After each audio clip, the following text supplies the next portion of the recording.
I remember the quote, "I love children, but I couldn't eat a whole one." Right? It's apparently famously said by Oscar Wilde, though I couldn't say for sure whether the quote is correctly attributed to him. And we laugh slightly uncomfortably, perhaps, because it plays upon an incongruity between two senses of the word love. In one sense, love represents a relationship partly characterized by pro-attitudes towards the object of love. And when we love someone in this sense, it's for their own sake. In the other sense of loving, it describes an enjoyment to be gained instrumentally from the consumption of its object. And we only talk about loving someone in this way as a joke. If we used it outside of this context, it would make no sense, or it would mark someone out as extremely disturbed. The love that we think of when we use the word to describe the most valuable interpersonal relationships in our lives is incompatible with eating its object. Loving someone entails holding beliefs and attitudes that ought to motivate us to behave in certain ways towards the object of our love, ways that rule out wrongfully harming them. And professing to love someone whilst intentionally and wrongfully harming them indicates the agent is mistaken in believing that they love the one they harm. So attitudes like love, like gratitude, like care, kindness, compassion, they demand certain kinds of behaviours and they rule out others. You can't be rudely grateful or callously caring. So I want to argue that having a welfare marks out a being as an appropriate object of a particular kind of caring. And it's this kind of caring that isn't present in animal agriculture. I'm interested in those farmers who say, "Oh, I really care for my animals. I love them," and then go on to kill them. I think when they say that, they're eliding two senses of the word care. And theirs is the wrong sort of care. It's an inappropriate type of care for beings with welfare. So welfare, as a concept, describes what's non-instrumentally good for a being. In other words, being's welfare describes what's good for it, for its own sake, and not for the sake of another. And when we recognise that something has a welfare, we recognise that it has a good of its own. If a being has a good of its own, it has a life that can go well or badly for it. It has interests. And that marks it out as something that's different from the kind of being that just merely functions. So every kind of living being has a welfare in this sense. Plants can have lives that fare better or worse depending on whether their interests are met. But sentient life is different. Sentient beings are conscious of how well their lives are going. Sentience involves having preference-based interests, interests that matter to the being itself, and not just for the being.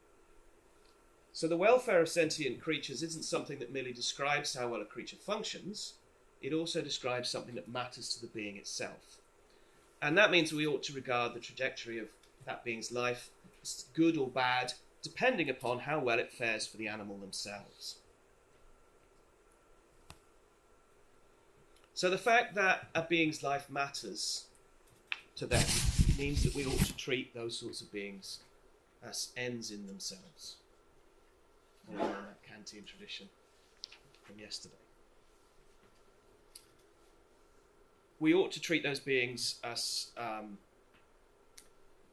ends rather than instruments for our use.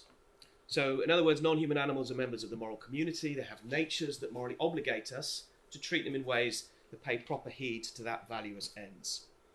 The knowledge that another being has a life that can go well or ill, that they are themselves invested in, ought to motivate us to care about their well-being for their sakes. And I think nearly everybody accepts that. I think that includes most farmers. So I want to look at what follows from just accepting that simple claim. If we use the injunction not to treat non-human animals as mere means, as a principle from which to analyse how the welfare of non-human animals is often discussed in the farming literature, then we might expect a simple response. Maybe a philosophically minded farmer might respond. Of course, I agree we ought not treat non-human animals as mere means. And in fact, I'm not at all indifferent to their needs or their welfare. I take account of their welfare in my decisions about how to treat them. It just so happens that whilst their welfare guides my actions, it doesn't function as a defeating reason or rule out trading off their welfare for my profit. Right? That's a common sort of attitude that farmers will often have. In On What Matters, Derek Parfit provides a really good analysis of the difference between treating something merely as a means and treating something as both a means and an end. And Parfit asks us the question, how can we use people without merely using them? And to help him answer, he uses a number of hypothetical examples. And one of those features a slave owner who gives some slight weight to the well-being of his slaves. Out of concern for his slaves, he allows them to rest during the hot parts of the day. He, in doing so, avoids treating them as mere means.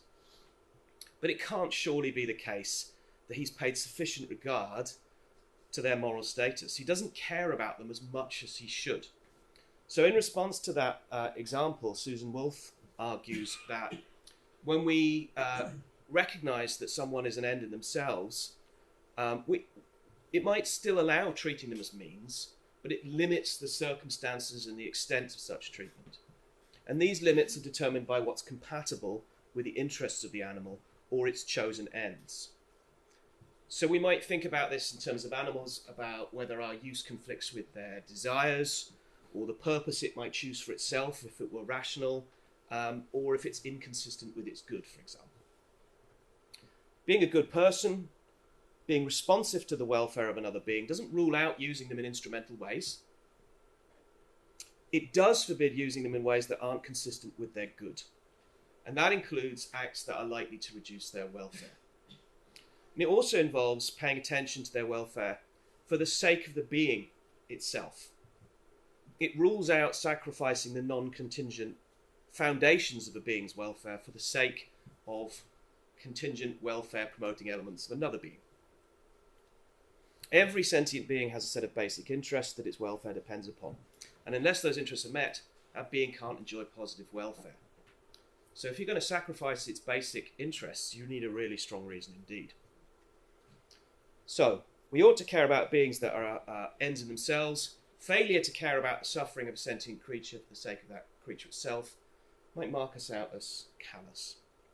Causing suffering as a means to one's own ends indicates a failure to properly appreciate the value of the suffering creature, or it might indicate a vice like cruelty.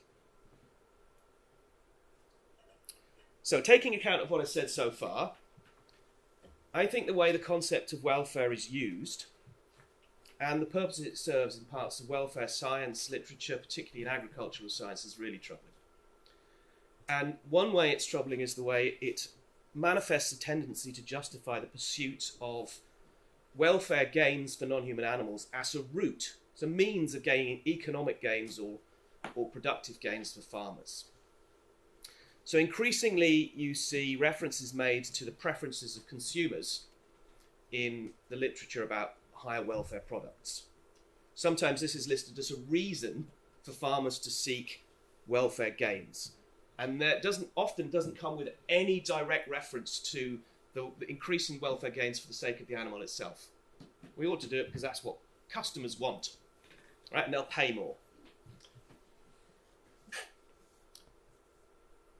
It's especially strong, this tendency, in journals that, unsurprisingly, try and make a contribution towards the animal agriculture science, but also in the broader welfare science literature.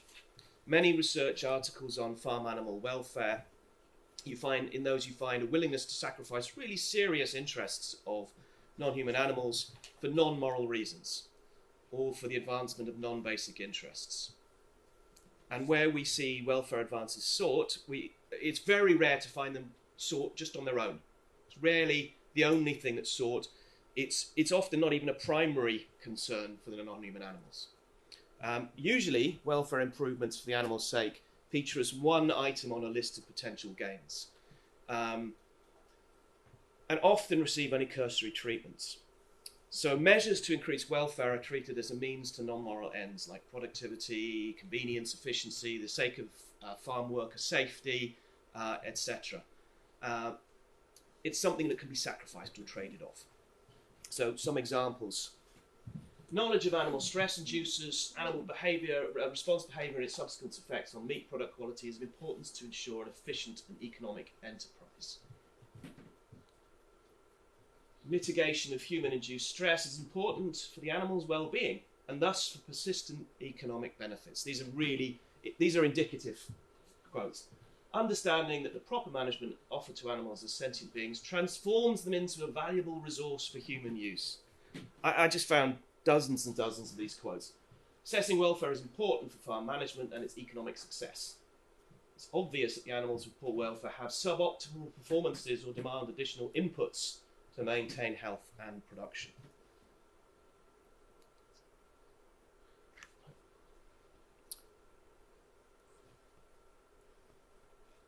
So economic industrial metaphors, they're really common.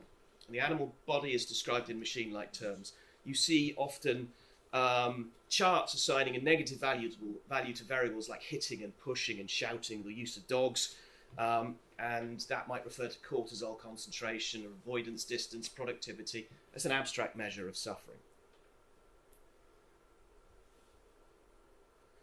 Another example that I find really troubling, I'm still troubled about this, is it's known as the post-death welfare assessment, right? It's common to measure welfare in farm animals by looking at its corpse. And you measure the stress hormones, the muscle pH, the shear force required to cut muscle, meat colour to detect the presence of bruising and so forth. And you might say there's no other way to measure the stress or slaughter than to examine the corpse of the animal, right? And this is true, but it requires a really narrow conception of welfare. There's something troubling about a welfare measurement that has the animal being killed prior to that measurement as a necessary condition. In order to ascertain whether its welfare was good or even not negative, it has to cease to have any welfare at all. Post-death measurement takes no account of the contribution of continued existence, preference satisfaction, or relationships to welfare.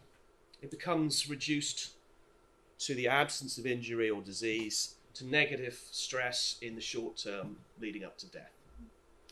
And the purpose of a system like this is to ensure an efficient and productive functioning body in the service of agricultural production. Human ends are privileged in the conception of efficiency, and good function includes an implicit denial that death has a negative welfare impact.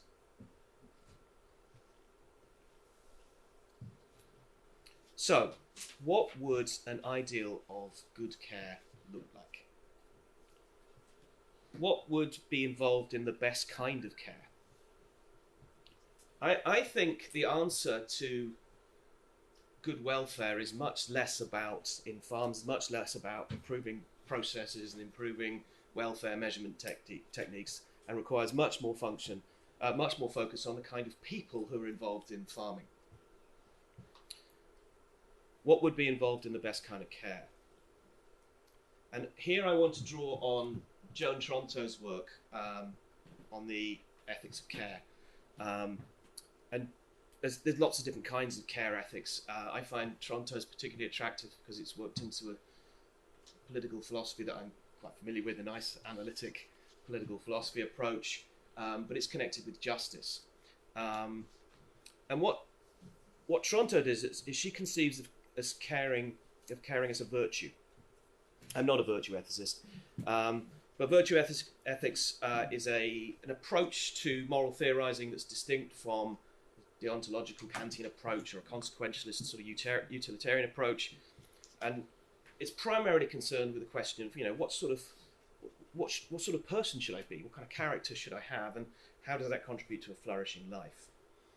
Virtue ethicists make the character of the agent the central concern of moral theorizing. It's not what should I do, but who should I be, and we make decisions about that by reference to a good kind of person.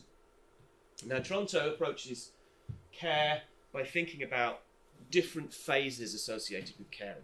So we have a chart, and on the left we have a phase of caring, caring about, taking care of, caregiving, and care receiving.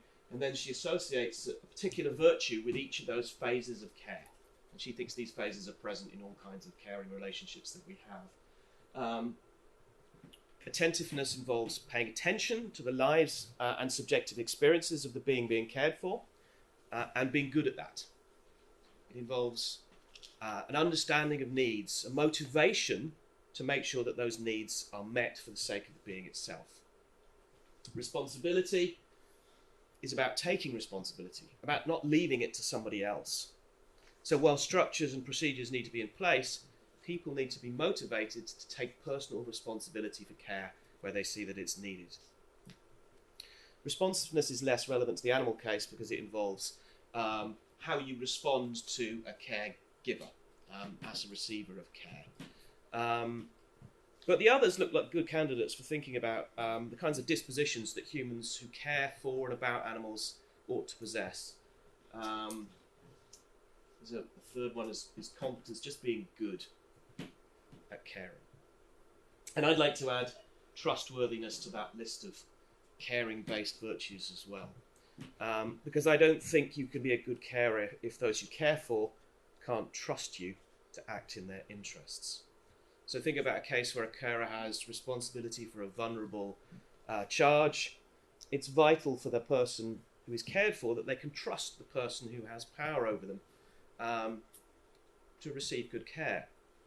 Non-human animals ought to be able to trust those who care for them.